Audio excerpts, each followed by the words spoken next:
जनतन के दुख के सीके जीना ही सह पहले हम मन के हक दिलावेला वो कदम बढ़ैले उनके पहचाना हो बतिया के माना हो एकजुट होके जारी कराई अभियान। मारा मोहर तान के ए भैया हरन के पहचान के नेता चुना मन से चाचा जनमत के अधिकार से।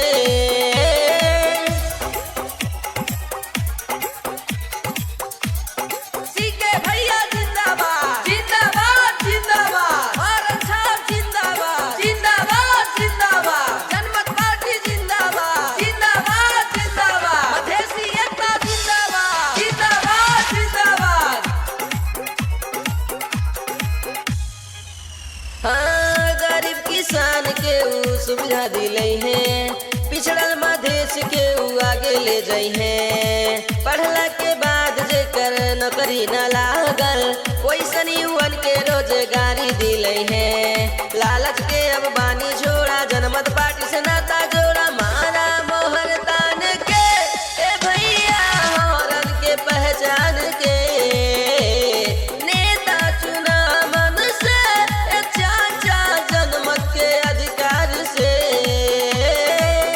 भैया जिंदाबाद जिंदाबाद जिंदाबाद भारत छाप जिंदाबाद जिंदाबाद जिंदाबाद जनमत पार्टी जिंदाबाद जिंदाबाद जिंदाबाद मधेसी एकता जिंदाबाद जिंदाबाद जिंदाबाद। हाँ, करेले चिंता बड़ा देश के विकास ला दुखियन के दाता शुभ चिंतक बाड़े हो। पूरा विरोधी के करेले सामना उनके जैसे न के अगुआ बाड़े हो। अब की हिम्मत बांध के आवासी के जी के विजय बनावा।